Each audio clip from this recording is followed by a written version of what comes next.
Okay. Okay. Hello, voters. This is Simone Boutet. I am here with Anthony Driver today, who is running for Congress as part of a series of videos that I am doing to help voters be educated and informed on the 7th Congressional District race. Anthony, welcome. Thank you so much for being here. And why don't you start by just telling us who you are and what made you decide to run for office?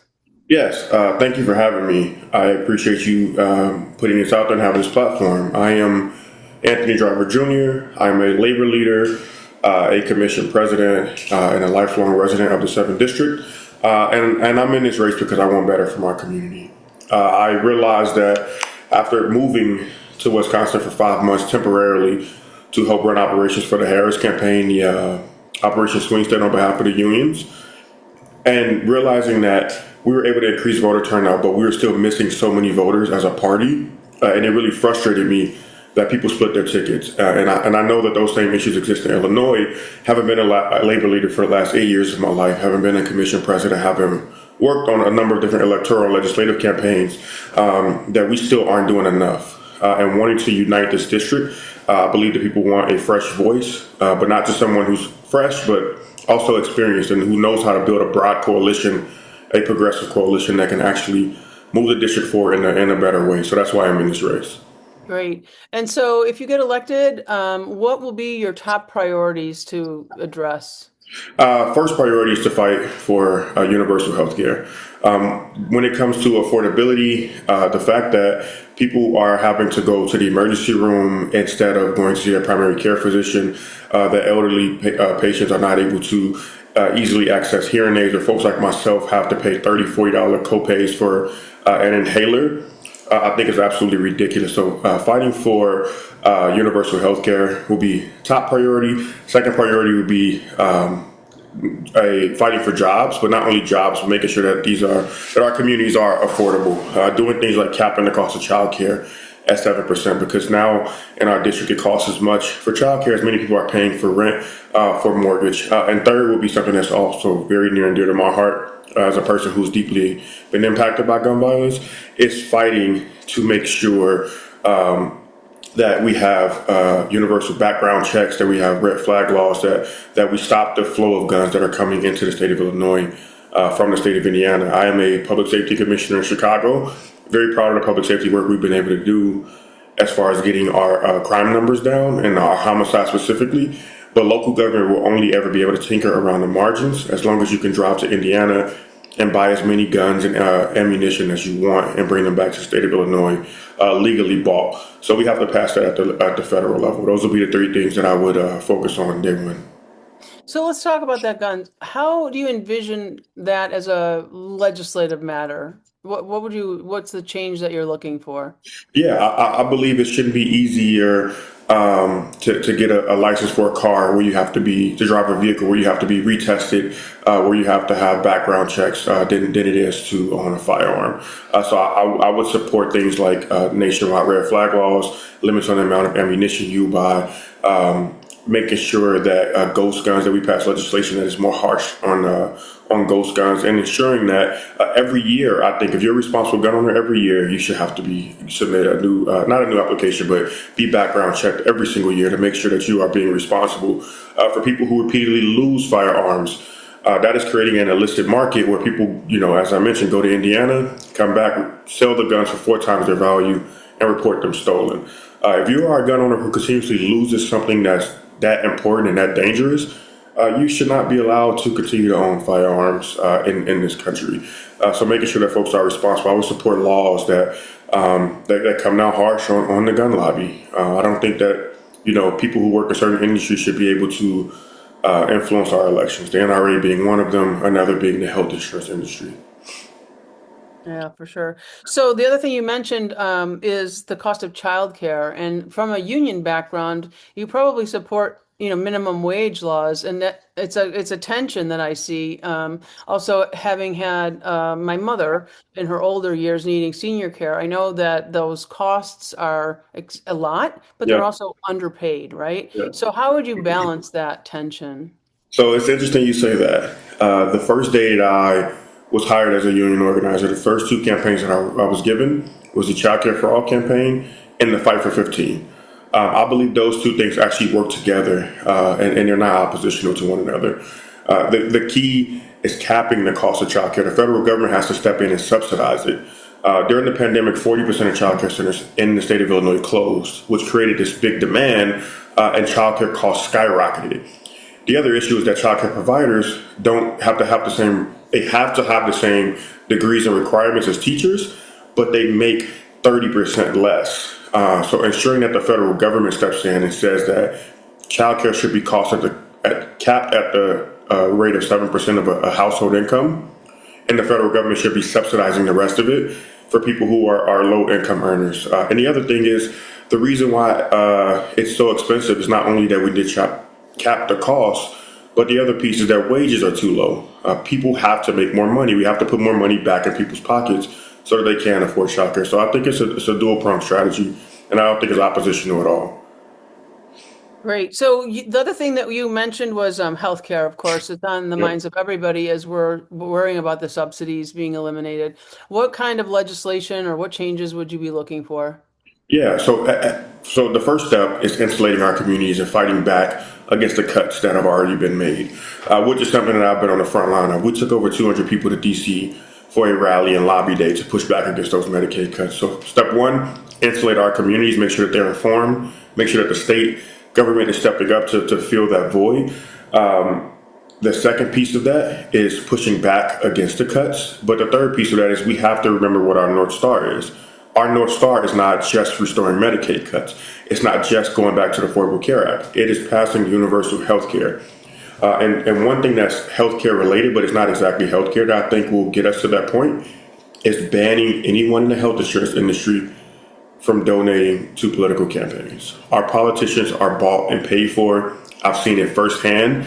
And if we want to get to not universal background checks, I'm mixing issues. If we want to get to universal health care, you have to stop that industry from owning politicians. And I think we can get there by banning them from donating to campaigns in any way, whether it's a dark money pack or to campaigns directly. Yeah, Citizens United issue. Have to overturn Citizens United, have to codify it, and we got to go further than that. Our campaign laws weren't great before that. You know, it only made it worse. Yeah. Wow.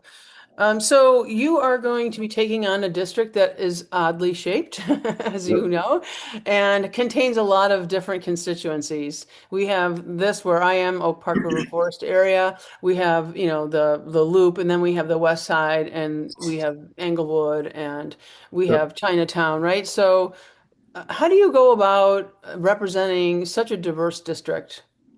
Yeah, you build coalitions, and that's what I do. As a labor leader, my job is to go out and build coalitions, and that's what this campaign has been. We are the only campaign that has as broad of an endorsement base as we do, whether it's the mayor and the trustees in the village of Maywood, or Alderwoman Jeanette Taylor in far south Inglewood, or Alderman Mike Rodriguez in Little Village, or Lakeisha Collins, Senator Lakeisha Collins on the west side, or the 7 or 8 labor unions that have endorsed this campaign. We want to make sure this campaign is reflective of how we will govern, and that is together. It's not about me, it's about we, it's about the collective. And that's what we're trained to do as union organizers, and that's what I'm proud to have represented for a large part of my career. And that'll be no different once in office. The way you bring this district together is you put the residents and the citizens at the forefront. You make sure that you have a faith council, you have a community leaders council, you have a council of mayors, you have a council that sits with your state senators and your state reps, right? And that those are the people, the citizens and the folks who are locally elected who should be informing what we do in DC. Many times politicians fail at this idea because they always want to be the smartest person in the room. They always want to have the answer. I'll never be an expert. You ask me about gun violence, I'm going to nail that question 10 times out of 10. Healthcare, I'm going to be right there. You ask me about something that's recently come up that was a blind spot for me, disability justice. And I have to be willing to say that was a blind spot, but what I will do is go talk to Access Living. I'll go talk to the people who are impacted by this, who can then inform my decision making. That's how you unite a district this large and this diverse. Mm. You know, you in your response just now, you mentioned not being the smartest person in the room, right? As a candidate running for office, you're there to tell everybody what you're going to do and how you're strong. But there's also going to be times when you're going to have to say, I don't know that much about this issue. How do you learn? What would you do when you feel like you really don't have the Yeah. expertise? It's the same thing. I've been a commission president for 4 years, overseeing the public safety infrastructure in the city of Chicago. And I was an expert on a lot of issues. Some of them I wasn't. What to me is important is that you go find the people who are, and those are the community members. There's such a breadth of knowledge in this district that if there's an issue that I don't know a lot about, I'm perfectly comfortable saying that out loud and then reporting out that, hey, I don't know this answer, but I'm going to go and find it, and I'm going to get back to you in a timely fashion. And then I go out and find those community members who do have that expertise, and I rely on them to inform the decision making for the community. Mm. That's the key. But right now, people think being a leader means you have to be an expert on every issue. And there's no one who has that level of expertise. The people around you largely make up the decision making. So what would you do if you disagreed? What if you had a strongly held opinion that maybe the district didn't support? How would you balance that? It's kind of like an ethical Yeah. or personal challenge, right? Some of it is organizing, right? Some of it is going out and knocking on doors the day after the election on March 18th and not 17th. And it's organizing the community, is hearing from them. There's been times when my mind has been changed. I've been in a position where the community has pushed me hard on something. I disagreed initially. I got more information, and my opinion evolved because I heard from community members. The key, Let me stop you there. Can you give an example? I don't want to put you on the spot, but if you think of um, it. an example of a time where Yeah, my like, opinion evolved on an issue. Sure. I'll give you a good example. We're working to ban pretextual traffic stops in the city of Chicago.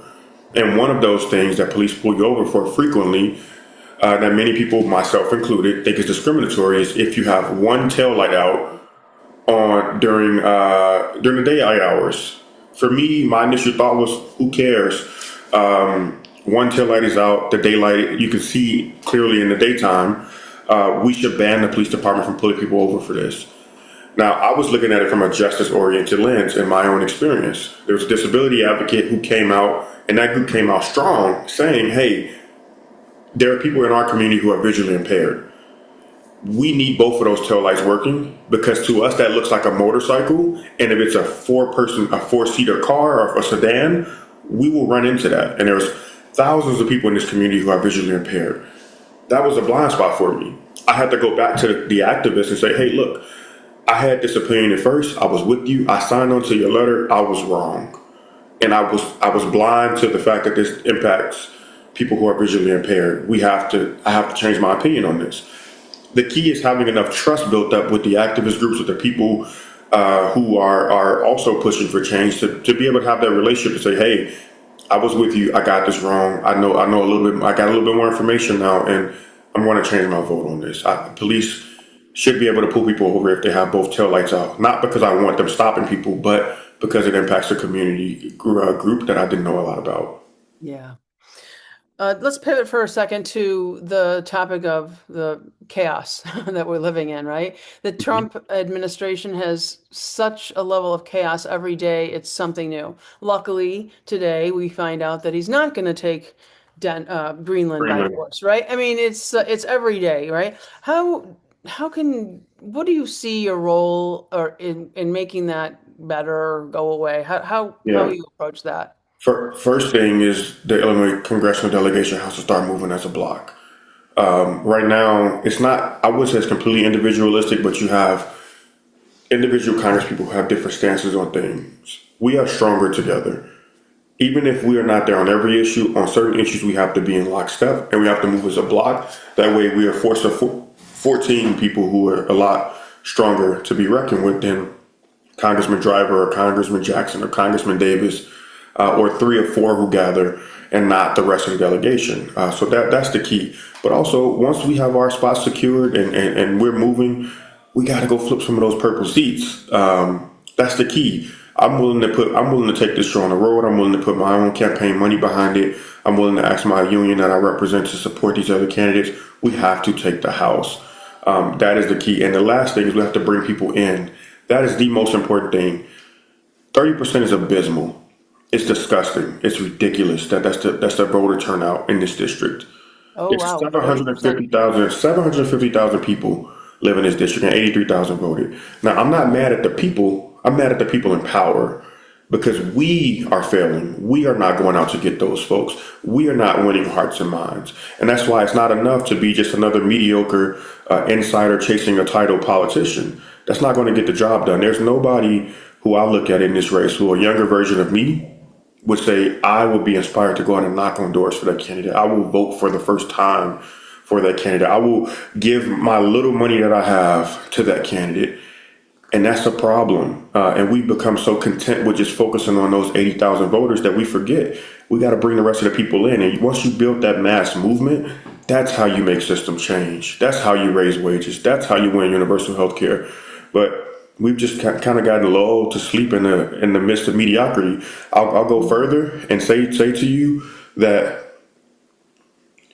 some of the people in office right now created the conditions for Donald Trump to be here, and now they're claiming to want to fight him.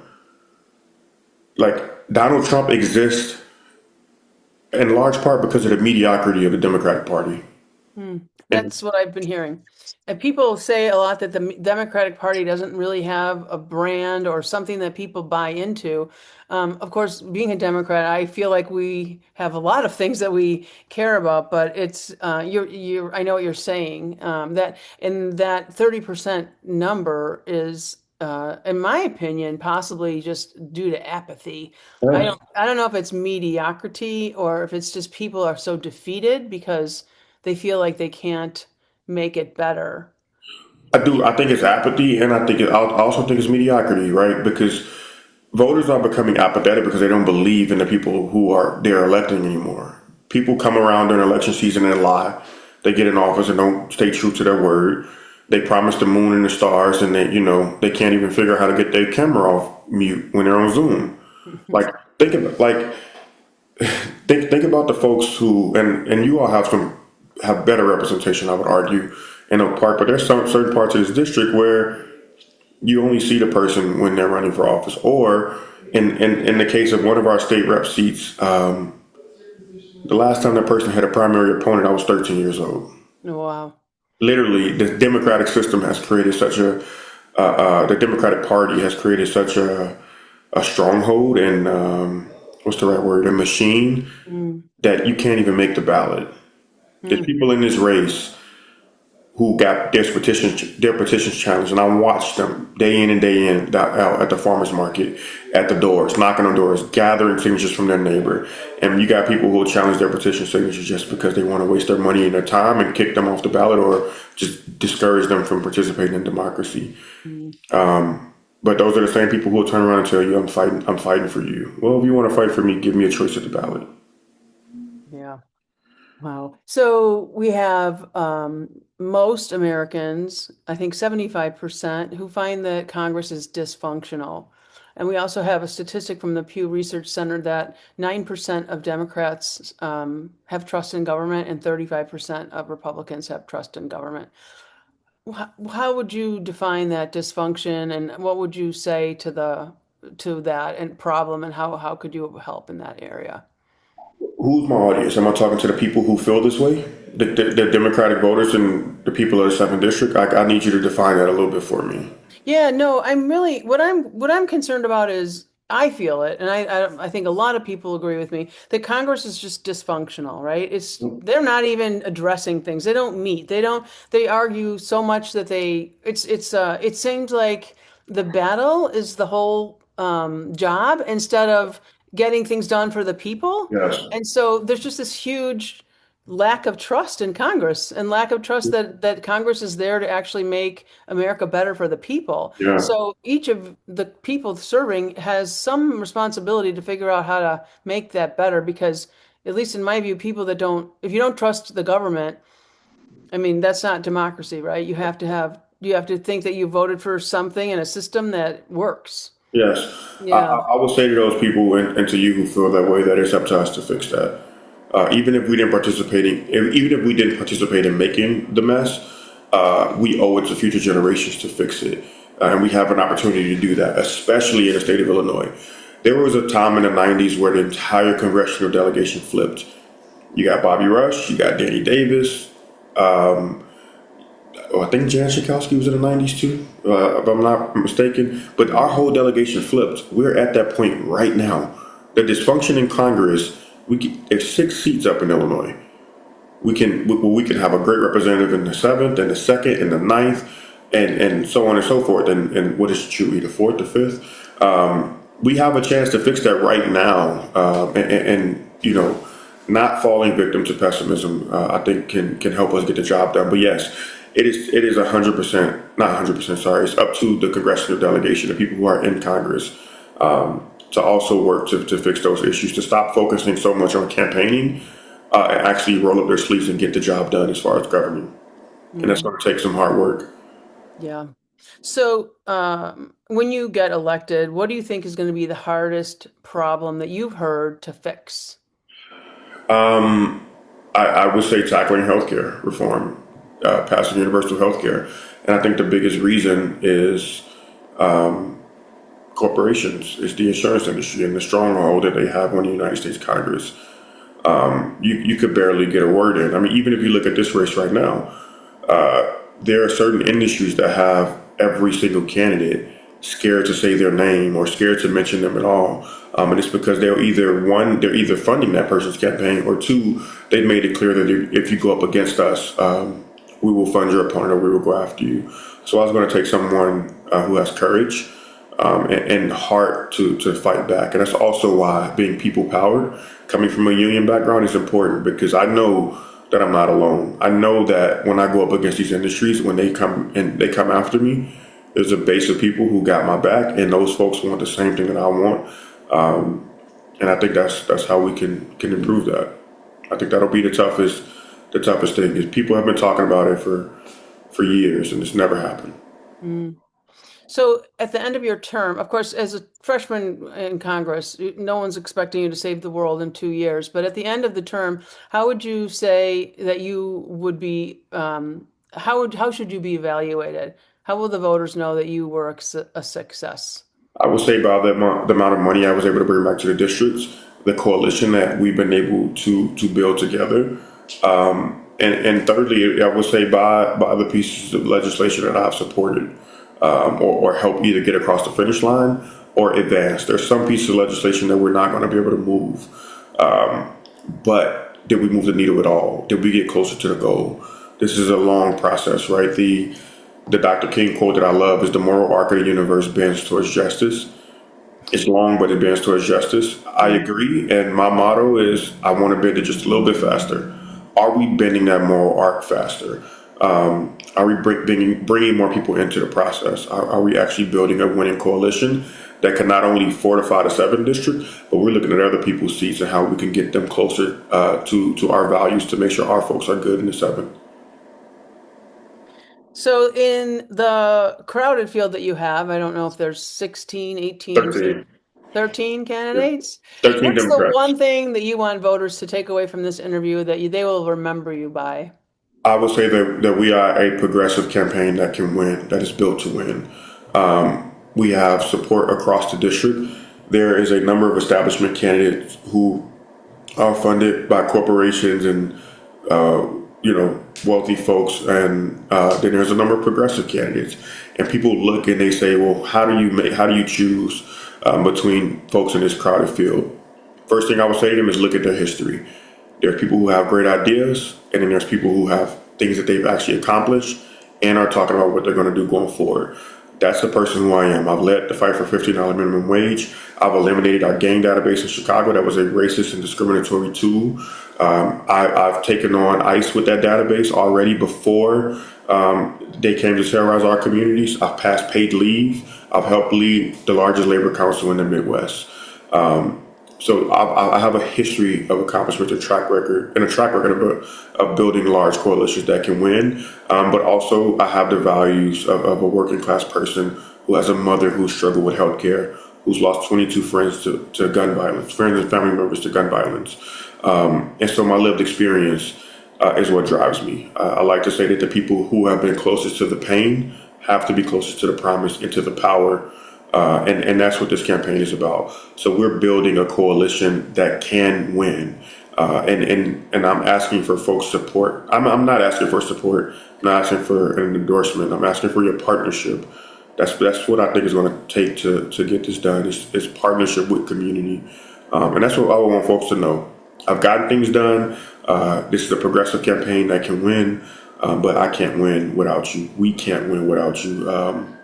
And if and when I win this seat, I'm looking for all of you to come with me. Great. So people are inspired by this video. Where should they reach out to contact you? Yes, driverforchange.com. You can either use the number 4 or FOR, DRIVER, the number 4, change.com. And that's on most social media platforms as well, except for Facebook. If you're on Facebook, it is Anthony Driver Jr. for Congress. Great. Thank you, Anthony, very much for your time. Thank you.